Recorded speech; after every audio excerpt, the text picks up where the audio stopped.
The tycoons of social media have to stop pretending that they're friendly nerd gods building a better world and admit they're just tobacco farmers in t-shirts, selling an addictive product to children. Because let's face it, checking your likes is the new smoking. Philip Morris just wanted your lungs. The App Store wants your soul. There are 2 billion people, more than 2 billion people on Facebook. That's more than the number, it's about the number of notional followers of Christianity. People check their phones 150 times a day, the millennial sort of audience. And so if you think about it, from the moment you wake up, it's like you're jacked in to this environment. And thoughts start streaming into your head, designed by a few technology companies. What we find is the typical person checks their phone every 15 minutes or less, and half of the time they check their phone, there's no alert, no notification. It's coming from inside their head telling them, gee, I haven't checked in Facebook in a while. I haven't checked on this Twitter feed for a while. I wonder if somebody commented on my Instagram post. That then generates cortisol, and it starts to make you anxious, and eventually your goal is to get rid of that anxiety, so you check in. And apparently we feel stressed when we can't get our phone or when our battery is about to die. You probably know this feeling. And a research done in Australia among 3,000 people under the age of 30 found that 9 out of every 10 admit to feel this anxiety while having his battery dying.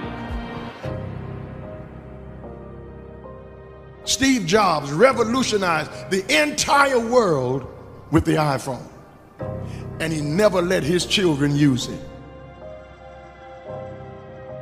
because he did not want them dependent on technology.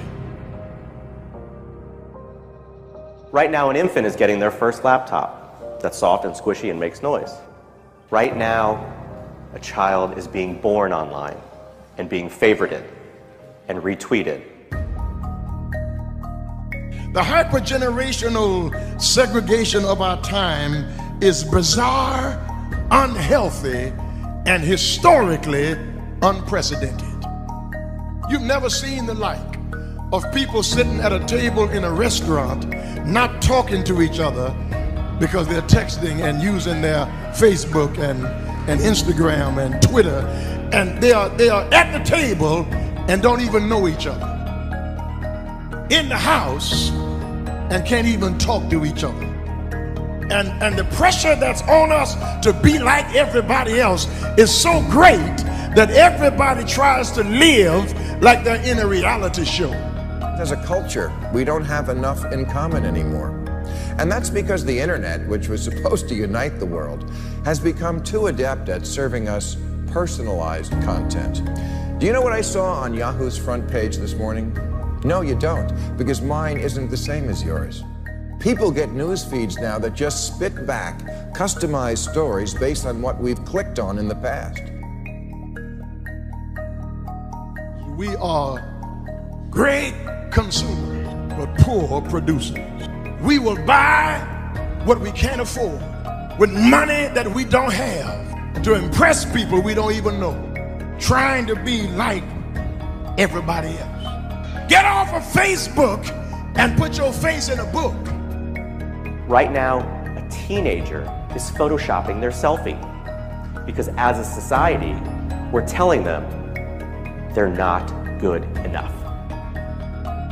Right now, influencers encourage narcissism without knowing the breadth and depth of their impact on their audiences.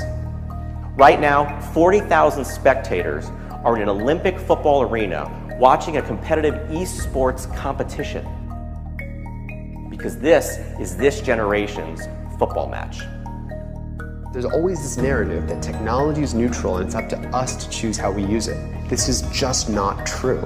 Technology is not neutral. It's not neutral. They want you to use it in particular ways and for long periods of time because that's how they make their money. You don't realize it, but you are being programmed. It was unintentional, but now you got to decide how much you're willing to give up, how much of your intellectual independence. If you feed the beast, that beast will destroy you. If you push back on it, we have a chance to control it and rein it in. And it is a point in time where people need to hard break from some of these tools and the things that you rely on. The short-term dopamine-driven feedback loops that we have created are destroying how society works. No civil discourse, no cooperation, misinformation, mistruth. And it's not an American problem. This is not about Russian ads. This is a global problem.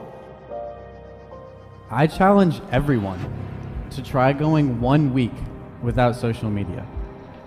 Don't let your phone and social media control you.